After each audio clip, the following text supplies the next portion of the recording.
Sir ಏನು sir ಬರೀ meeting ಚರ್ಚೆ ಹೋರಾಟ ಬರೀ ಇದೇ ಆಗ್ತಾ ಇದೆ, ಏನು ಕಾರ್ಯರೂಪಕ್ಕೆ ಯಾವುದು ಬರ್ತಾ ಇಲ್ಲ? ಸನ್ಮಾನ್ಯ ಬಸವರಾಜ ಬೊಮ್ಮಾಯಿ ಅವರ ನೇತೃತ್ವದ ಸರ್ಕಾರ ಇದ್ದಾಗ ಪಂಚಮಸಾಲಿ ಸಮಾಜಕ್ಕೆ ಇನ್ನೊಂದು ಸಮುದಾಯಕ್ಕೆ ಅನ್ಯಾಯವಾಗದ ರೀತಿಯಲ್ಲಿ 2D ಮತ್ತು 2C ಅನ್ನುವಂಥ ಮೀಸಲಾತಿಯನ್ನು ನಿಗದಿ ಮಾಡಿದೆ. ಕೆಲವು ಜನ ಅದಕ್ಕೆ ಸುಪ್ರೀಂ ಕೋರ್ಟ್ನಲ್ಲಿ ಹೋಗಿ ಸ್ಟೇ ತೊಗೊಂಬಂದಿದ್ದಾರೆ. ಆ ಸ್ಟೇ ವೇಕೆಂಟ್ ಮಾಡಿಸ್ಬಿಟ್ರೆ, ಮಾನ್ಯ ಮುಖ್ಯಮಂತ್ರಿಗಳು ಸ್ಟೇ ವೇಕೆಂಟ್ ಮಾಡಿಸ್ಬಿಟ್ರೆ ನಮ್ಮ ಹೋರಾಟನೇ ಇರೋದಿಲ್ಲ. We are satisfied by 2D. What ever the previous government has given the privilege Panchamasali ಸಮಾಜಕ್ಕೆ 2D ಮೀಸಲಾತಿಯನ್ನು ಕೊಟ್ಟಾರಲ್ಲ, ಅದಕ್ಕೆ ನಮಗೆ ಸಮ್ಮತಿ ಐತಿ.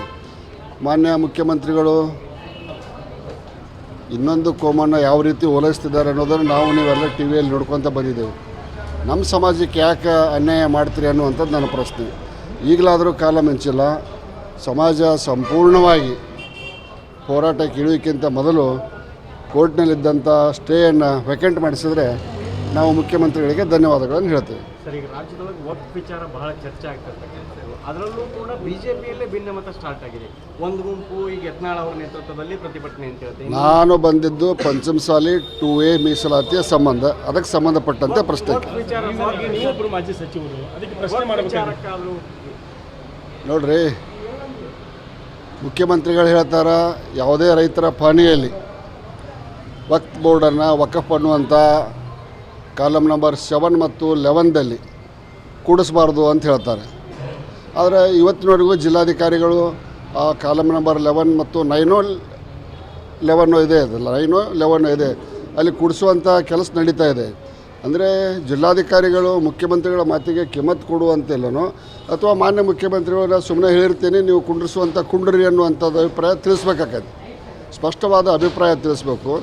ಕೇವಲ ನಾನು ಕಾಂಗ್ರೆಸ್ ಪಕ್ಷದ 135 ಶಾಸಕರಲ್ಲಿ ಮುಖ್ಯಮಂತ್ರಿಗಳನ್ನು ಹೊರತುಪಡಿಸಿ ಕೇಳುವುದಂದ್ರೆ, ನಿಮಗೆ ಈಗ ವಕಫ್ ಅಗದಿ ಈಸಿ ಆಗ್ಯದ.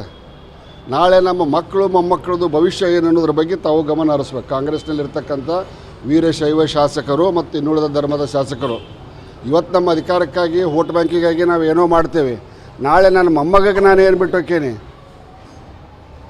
ಇದ್ರ ಬಗ್ಗೆ ಯಾರಿಗೂ ಕಲ್ಪನೆ ಇಲ್ವಾ? ತಮ್ಮ ಅಭಿಪ್ರಾಯವನ್ನು ಸ್ಪಷ್ಟಪಡಿಸಲಿಕ್ಕೆ 135 ಶಾಸಕರಿಗೆ ಶಾಸಕಾಂಗ ಪಕ್ಷದಲ್ಲಿ ಏನೂ ಸ್ವತಂತ್ರ ಇಲ್ವಾ? ಇದೊಂದು ಸರ್ವಾಧಿಕಾರಿ ಸರ್ಕಾರನ? ಏನಾದರೂ ಮಾತಾಡಿದರೆ SIT ಅಂತಾರೆ, ಏನಾದರೂ ಮಾತಾಡಿದರೆ SIT ಅಂತಾರೆ. ಕೋವಿಡ್ ಹಗರಣಕ್ಕೂ SIT ರಚನೆ ಮಾಡಿದ್ದಾರೆ. 2 ವರ್ಷದ ಮೇಲೆ ಯಾಕೆ ನೆನಪಾತ್ರಿ ಕೋವಿಡ್ಡು? 2 ವರ್ಷದ ಮೇಲೆ ಯಾಕೆ ನೆನಪಾಯ್ತು ಕೋವಿಡ್ಡು? ಅದು ಮಧ್ಯಂತರ ವರದಿ, ಅದು ಪೂರ್ಣ ಪ್ರಮಾಣದ ವರದಿ ಅಲ್ಲ, ಮಧ್ಯಂತರ ವರದಿ. ರಿಪೋರ್ಟ್ ಬೇಕಾದ್ರೆ ಚಾಲೆಂಜ್ ಮಾಡಲಿ ಬಿಜೆಪಿ ಪುನಃ ಅವರ ವರದಿಯನ್ನು ಚಾಲೆಂಜ್ ಮಾಡಲಿ. ತರಾತುರಿಯಾಗಿ ಚಾರ್ಜ್ ಶೀಟ್ ಸಲ್ಲಿಸುವಂಥ ಈ ರಾಜ್ಯದ ಒಬ್ಬ ರೈತ ನಾಯಕ BS ಯಡಿಯೂರಪ್ಪನವರು, ಈ ರಾಜ್ಯದ ಒಬ್ಬ ಹಿಂದುಳಿದ ವರ್ಗದ ನಾಯಕ ಸನ್ಮಾನ್ಯ ಶ್ರೀರಾಮುಲು ಅವರು ಪೂರ್ಣ ಪ್ರಮಾಣದ ವರದಿ ಬರಲಿ, ಸಂಪುಟದ ಸಭೆಯಲ್ಲಿ ಮಂಡಿಸಲಿ. ಎಲ್ಲ ಸಚಿವರು ಹೇಳಿದ್ರಂತೆ ಯಡಿಯೂರಪ್ಪರ ಮೇಲೆ ಚಾರ್ಜ್ ಶೀಟ್ ಹಾಕಬೇಕು, ಎಲ್ಲ ಸಚಿವರು.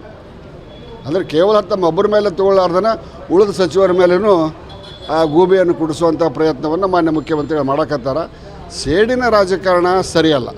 ಈಗ ವಕ್ಫ್ ವಿಚಾರದಾಗ ಸರ್, ತಮ್ಮ ಜಮೀನು ಹೊಕ್ಕತ್ತಂದ್ರೂ ಕಾಂಗ್ರೆಸ್ ಶಾಸಕರಿಗೆ ಅದು ಅರಿವೇ ಇಲ್ಲ ಅಂತೀರಿ?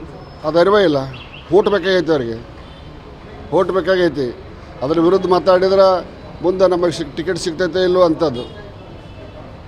ಈ ಭಯದೊಳಗೆ ಅವರು ಅದರ ಕಾಂಗ್ರೆಸ್ ಶಾಸಕರು.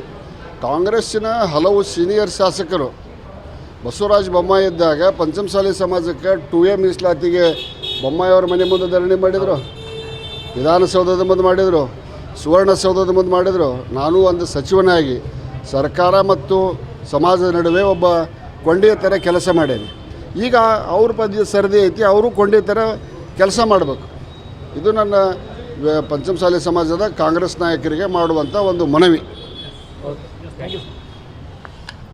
ನೀವು ನೋಡ್ತಿದ್ದೀರಾ, ಇದು ನ್ಯೂಸ್ 88 ಕನ್ನಡ, ಸುದ್ದಿಯ ಜೊತೆ ಸದಾ ನಿಮ್ಮೊಂದಿಗೆ.